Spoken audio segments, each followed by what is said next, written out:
ನಮಸ್ಕಾರ ಸ್ನೇಹಿತರ, ಗೃಹಲಕ್ಷ್ಮಿ ಯೋಜನೆಯ 23ನೇ ಕಂತು 2000 ಆದರೂ ಈಗಾಗಲೇ ಸಾಕಷ್ಟು ಜಿಲ್ಲೆಗಳಲ್ಲಿರ್ತಕ್ಕಂತಹ ಮಹಿಳಾ ಫಲಾನುಭವಿಗಳಿಗೆ ಆಲ್ರೆಡಿ ಜಮಾ ಆಗಿದೆ. ಹೌದು, ನೀವು ನಂಬಲಿಲ್ಲ ಅಂದರೂ ನಂಬಲೇಬೇಕು. ಯಾಕಂದರೆ ಸಾಕಷ್ಟು ಮಹಿಳೆಯರು ಕಮೆಂಟ್ಗಳನ್ನು ಕೂಡ ಮಾಡಿದರು. ಹೌದು ಸ್ನೇಹಿತರ, ಲೈವ್ ಪ್ರೂಫ್ ಸಮೇತ ನಿಮಗೆ ತಿಳಿಸಿಕೊಡುವಂತಹ ಪ್ರಯತ್ನ ಮಾಡ್ತೀನಿ. ಸೊ ಈಗಾಗಲೇ ಯಾವ ಜಿಲ್ಲೆಗಳಿಗೆ ದುಡ್ಡು ಬಂದಿರತಕ್ಕಂಥದ್ದು, ಇನ್ನು ಮುಂದೆ ಅಂದರೆ ಇವತ್ತು ಯಾವ ಜಿಲ್ಲೆಗಳಿಗೆ ದುಡ್ಡು ಬರ್ತಾ ಇದೆ, ಅದರಲ್ಲಿ ಮುಖ್ಯವಾಗಿ 13 ಜಿಲ್ಲೆಗಳಲ್ಲಿರ್ತಕ್ಕಂತಹ ಮಹಿಳೆಯರಿಗಾದರೂ ದುಡ್ಡು ಬರ್ತಾ ಇದ್ದು, ಆ ಒಂದು ಜಿಲ್ಲೆಗಳು ಯಾವುವು ಅನ್ನುವಂಥದ್ದನ್ನು ಈ ಒಂದು ವಿಡಿಯೋದಲ್ಲಿ ನೋಡ್ತಾ ಹೋಗೋಣ. ಜೊತೆಗೆ ರೇಷನ್ ಕಾರ್ಡ್ ಇದ್ದಂಥವರಿಗೆ 2 ಭರ್ಜರಿ ಗುಡ್ ನ್ಯೂಸ್ಗಳು ಸಿಕ್ಕಿರ್ತಕ್ಕಂಥದ್ದು. ಹಾಗಾದರೆ ಬನ್ನಿ ಸ್ನೇಹಿತರೆ, ಆ ಗುಡ್ ನ್ಯೂಸ್ಗಳು ಏನು ಅನ್ನುವಂಥದ್ದನ್ನು ಕೂಡ ನೋಡ್ತಾ ಹೋಗೋಣ.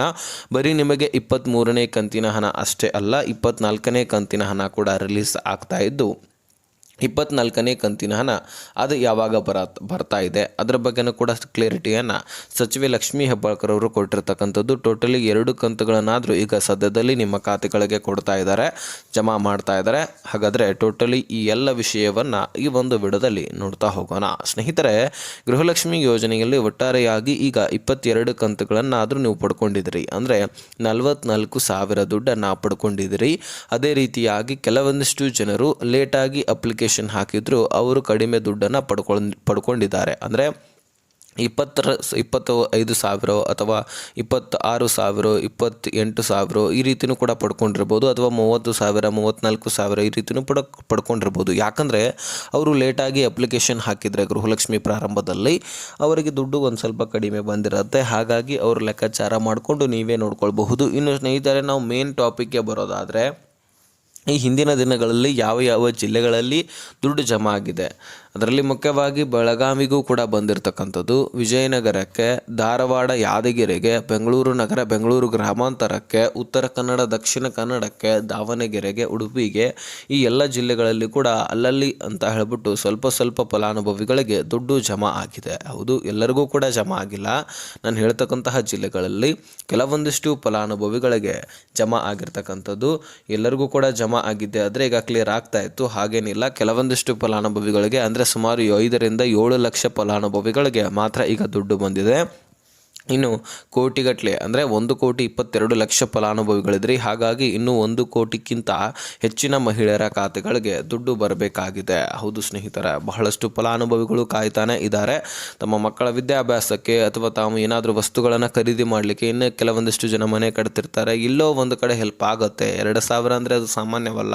ಒಬ್ಬೊಬ್ಬರಿಗೆ ತಿನ್ನಲಿಕ್ಕೂ ಕೂಡ ಆಹಾರ ಇರೋದಿಲ್ಲ, ಅಂಥವರಿಗೆ ಇದು ಬಹಳ ಮುಖ್ಯವಾದಂಥದ್ದು. ಹಾಗಾಗಿ ಈ ಯೋಜನೆಯ ಮುಖಾಂತರ ಬಹಳ ಒಂದು ಒಳ್ಳೆಯ ಕೆಲಸವನ್ನು ಈ ಗೃಹಲಕ್ಷ್ಮಿ ಮುಖಾಂತರ ಎಲ್ಲರ ಖಾತೆಗಳಿಗೆ ದುಡ್ಡನ್ನು ಜಮಾ ಮಾಡ್ತಾ ಇದೆ ರಾಜ್ಯ ಸರ್ಕಾರ. ಇದನ್ನು ನಿಲ್ಲಿಸಬಾರ್ದು, ಹೀಗೆ ಮುಂದುವರಿಲಿ ಅಂತ ಎಲ್ಲರ ಮಹಿಳೆಯರ ಆಸೆನೆ. ಹಾಗಾದರೆ ಸ್ನೇಹಿತರೆ, ಈಗ ಒಟ್ಟಾರೆಯಾಗಿ 2 ಕಂತುಗಳನ್ನು ನಾವು ಬಿಡುಗಡೆ ಮಾಡ್ತಾ ಇದ್ದೀವಿ ಅಂತ ಸಚಿವೆ ಲಕ್ಷ್ಮೀ ಹೆಬ್ಬಾಳ್ಕರ್ ಅವರು ಮಾಹಿತಿಯನ್ನು ಕೊಟ್ಟಿದ್ದಾರೆ. ಈಗಾಗಲೇ ನೀವು ಈಗ ದಸರಾ ಹಬ್ಬಕ್ಕೆ ದುಡ್ಡನ್ನು ಪಡ್ಕೊಂಡಿದ್ರಿ, ದೀಪಾವಳಿಗೆ ಜಮಾ ಮಾಡಬೇಕಂತ ಹೇಳಿದ್ರು, ಆದರೆ ಜಮಾ ಮಾಡಲಿಕ್ಕೆ ಆಗಿರಲಿಲ್ಲ. ಸದ್ಯಕ್ಕೆ ನಾವು 2 ಕಂತುಗಳನ್ನಾದರೂ ಅಂದರೆ 5,000 ಕೋಟಿ ಹಣವನ್ನು ಬಿಡುಗಡೆ ಮಾಡ್ಕೊಂಡಿದ್ದೀವಿ. ಅದರಲ್ಲಿ ಈಗ 2,500 ಕೋಟಿ ಹಣವನ್ನು ನಿಮ್ಮೆಲ್ಲರ ಖಾತೆಗಳಿಗೆ ಜಮಾ ಮಾಡಲಿಕ್ಕೆ ಈಗಾಗಲೇ DBT ಟ್ರೆಜರಿಗೆ ಪುಷ್ ಮಾಡಾಗಿದೆ. ಬ್ಯಾಂಕ್ಗಳು ಅಪ್ಡೇಟ್ ಮಾಡಿಕೊಂಡು ನಿಮ್ಮ ಖಾತೆಗಳಿಗೂ ಕೂಡ ದುಡ್ಡು ಜಮಾ ಮಾಡಲಾಗ್ತಾ ಇದೆ. ಈಗ ಯಾರ್ಯಾರು ಕಾಯ್ತಾ ಇದ್ರಿ, ಯಾರು ಕೂಡ ತಲೆ ಕೆಡಿಸ್ಕೊಳ್ಳುವಂತಹ ಅವಶ್ಯಕತೆ ಇಲ್ಲ. ಈಗ ಬರ್ತಾ ಇರುವಂತಹ ದುಡ್ಡು ಈ ಒಂದು ಜಿಲ್ಲೆಗಳಿಗೆ ಬರ್ತಾ ಇದೆ ನೋಡಿ.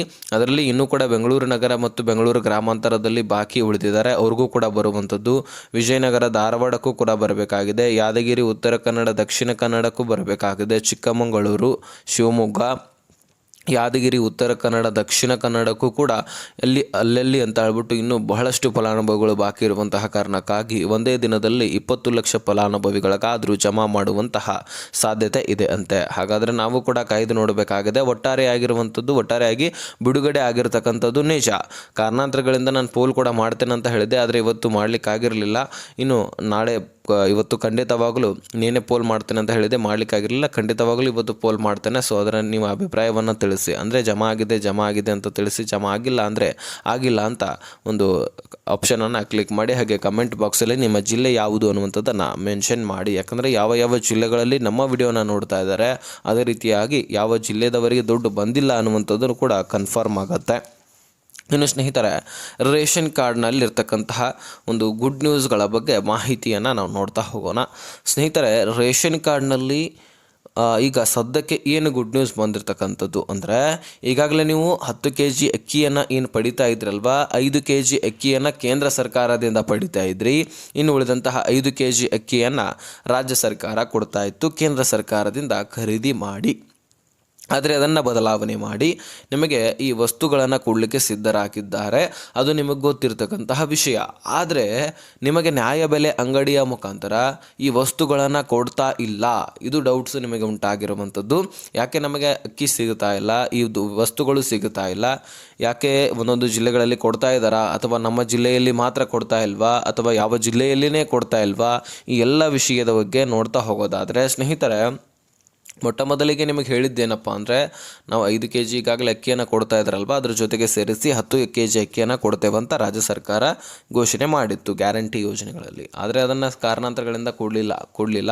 ಅದಕ್ಕೆ ಕಾರಣ ಏನಂದರೆ, ಅಕ್ಕಿ ಶಾರ್ಟೇಜ್ ಬಿದ್ದಿತ್ತು, ಅಕ್ಕಿ ದಾಸ್ತಾನು ಇರಲಿಲ್ಲ. ಕೇಂದ್ರದಿಂದ ಖರೀದಿ ಮಾಡಬೇಕಂದ್ರೆ ಕೇಂದ್ರ ಸರ್ಕಾರವೇ ಆಲ್ರೆಡಿ 5 kg ಅಕ್ಕಿ ಕೊಡ್ತಾ ಇದೆ. ಸಾಕಷ್ಟು ರಾಜ್ಯಗಳಿಗೆ ಅಕ್ಕಿಯನ್ನು ಸರಬರಾಜು ಮಾಡುತ್ತೆ. ಹಾಗಾಗಿ ಅದರಲ್ಲಿ ಕೂಡ ಅಕ್ಕಿ ಶಾರ್ಟೇಜ್ ಇರುವಂತಹ ಕಾರಣಕ್ಕಾಗಿ ನಮ್ಮ ಬಳಿ ಅಕ್ಕಿ ಇಲ್ಲ ಅಂತ ಹೇಳಿತ್ತು. ಅದರ ಬದಲಾಗಿ ದುಡ್ಡನ್ನು ಕೊಡಲಿಕ್ಕೆ ಮುಂದಾಗಿ ದುಡ್ಡನ್ನು ಕೊಡ್ತಾ ಇದ್ರು. ಅದಾದ ಮೇಲೆ ಮತ್ತೆ ಅಕ್ಕಿಯನ್ನು ರಾಜ್ಯ ಸರ್ಕಾರದಲ್ಲಿ ಅಕ್ಕಿ ಇರುವಂತಹ ಕಾರಣಕ್ಕಾಗಿ ಕೇಂದ್ರ ಸರ್ಕಾರದಲ್ಲಿ ಅಲ್ಲಿಂದ ಖರೀದಿ ಮಾಡಿ ಎಲ್ಲರ ಒಂದು ನ್ಯಾಯಬೆಲೆ ಅಂಗಡಿ ಮುಖಾಂತರ ಎಲ್ಲ ಕುಟುಂಬಸ್ಥರಿಗೆ, ಎಲ್ಲ ಪ್ರತಿಯೊಬ್ಬ ವ್ಯಕ್ತಿಗಳಿಗೆ, ರೇಷನ್ ಕಾರ್ಡ್ನಲ್ಲಿ ಹೆಸರಿರ್ತಕ್ಕಂಥವರಿಗೆ ಈ ಅಕ್ಕಿಯನ್ನು 10 kg ಕೊಡ್ತಾ ಇದ್ರು. ಈಗ ಮತ್ತೆ ಏನು ಮಾಡಿದೆ KH ಮುನಿಯಪ್ಪ ಸರ್ಕಾರ, ಅಂದರೆ ಆಹಾರ ಇಲಾಖೆ, ಈಗ ನಾವು 5 kg ಅಕ್ಕಿಯನ್ನು ಈಗಾಗಲೇ ಕೇಂದ್ರ ಸರ್ಕಾರದಿಂದ ಕೊಡ್ತಾ ಇದ್ದಾರೆ, ಇನ್ನು 5 kg ಅಕ್ಕಿಯ ಬದಲಾಗಿ ವಸ್ತುಗಳನ್ನು ಕೊಡ್ತೇವಂತ ಈ ಹಿಂದೆ ಘೋಷಣೆ ಮಾಡಿದ್ರು.